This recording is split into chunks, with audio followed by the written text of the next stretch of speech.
What's going on, everyone? Austin John Plays here, and today we're going to be taking a look at the brand new limited edition Nintendo Switch for Legend of Zelda Tears of the Kingdom.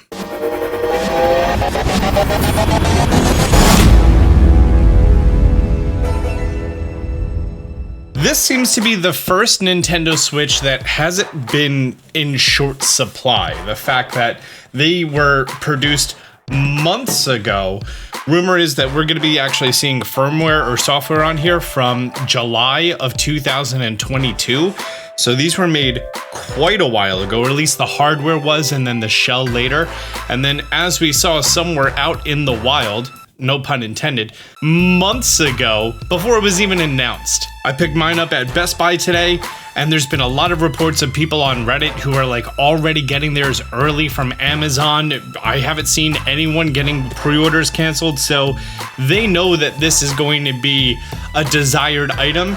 And it seems like for the first time in a while, there's like an appropriate supply of limited edition Nintendo Switches. Like compared to like the Animal Crossing one and the Sword and Shield one, those were not easy to come by. So let's clear off the desk right quick. Here we have special edition Nintendo Switch, game not included.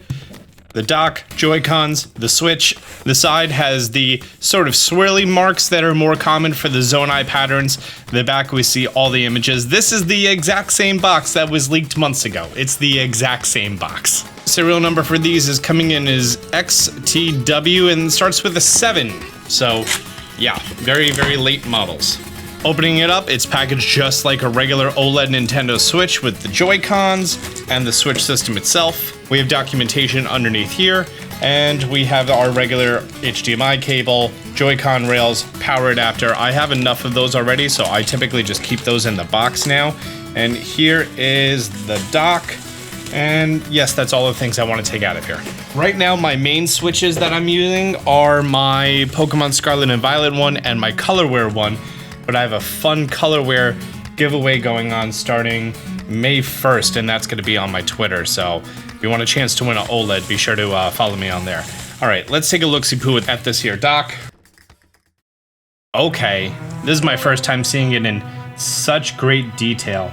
That we have the Triforce, including the 3 Golden Goddesses logos, a very, very beautiful detailed Hylian crest over here with. We're seeing these dot patterns that we saw on the, what we're only presuming at this point to be the Zonai makeup that we see Zelda wear at one point, and then also what we presume to be Hylia. On the back, we have just a little bit of minimal inscribing on either side. Inside is pretty much same as ever. And we have the Nintendo Switch logo on top of here. Was that present on the Scarlet and Violet one? Oh, it was. Okay, well that's neat. I never noticed that detail there.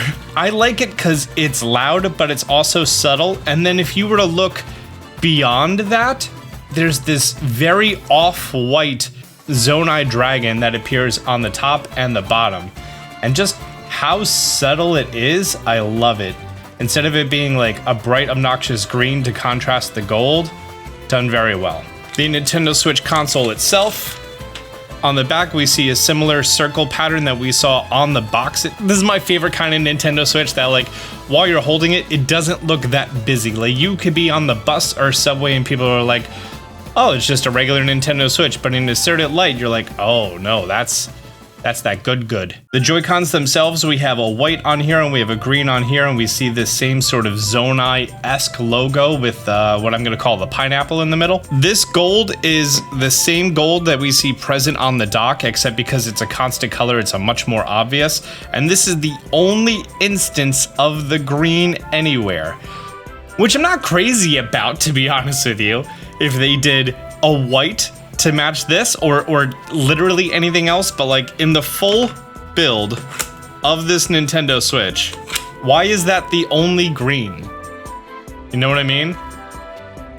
I don't know. Like if it was just more white on gold, I would have loved that. Have we had Joy-Cons like this before? Oh, we have had this gold before.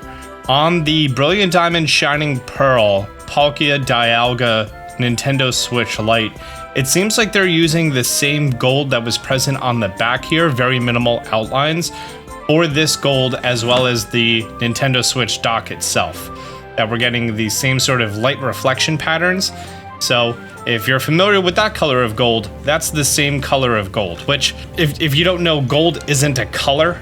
It doesn't exist as far as a color. Gold is a metallic, which means that it's a reflection or a gradient like I use in my thumbnails. So it requires different shades of yellows and browns and oranges to create a gold, which is why that this isn't like a flat pattern and why it has to be glossy. And if you look really close, you'll see that like it's super speckly everywhere. That's how it creates the idea of gold. But overall, I think this is a very, very nice looking Nintendo Switch. Oh, actually, I love this angle. I'm gonna hide my face here for a second for the thumbnail. Oh, I didn't even realize the back of the Joy-Cons have a different thing. They are white and I have no idea what that is. It's a different eye logo. And on the other side, we have a different eye logo. So yeah, very subtle markings on the back. Big fan of that. Of course, we have, you know, all the Nintendo Switch Joy-Con compliance logos on either side. Yeah, I really love the way this console looks.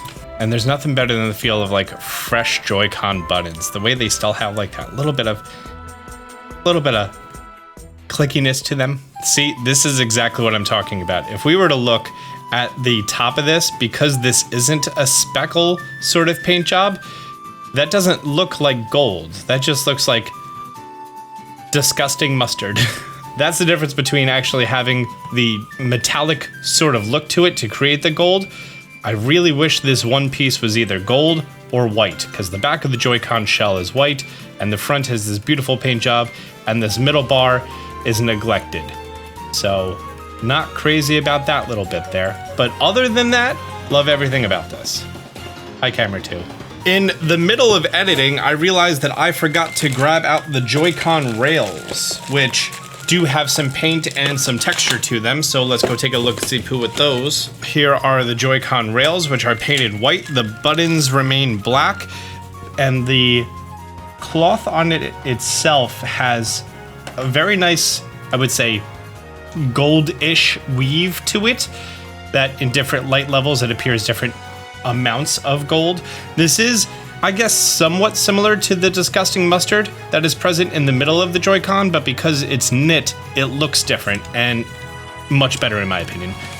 So let's go ahead and slide those on, and that is the full complete package.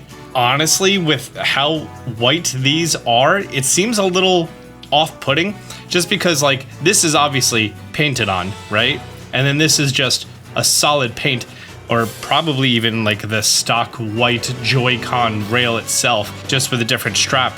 And then of course, you know, this is white, but like this now doesn't look that white in comparison to this beautiful bold white. Like when I was just looking at the dock, it was less noticeable, but now that I'm looking at this next to it, it's like, oh, well, the dock isn't that white now. I never ever use Joy-Con rails.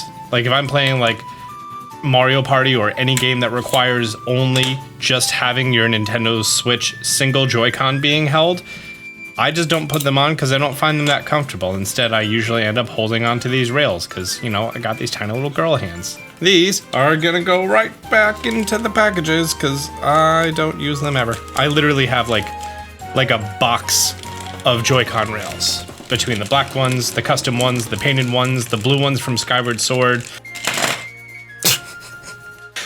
There's a lot of them. Even like the blue and red Mario ones that look like his suspenders, which is dope, but I have no use for them. So yeah, he's just gonna go right back into the bags, that's for sure.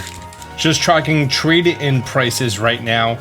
The V2 Nintendo Switch trades in at GameStop at $121. The OLED trades in at $165. And that OLED goes whether it's the base model or a limited edition one, which this trade-in value is nowhere near as good as it used to be. We used to see that the $300 base system, you'd be able to trade in for $200.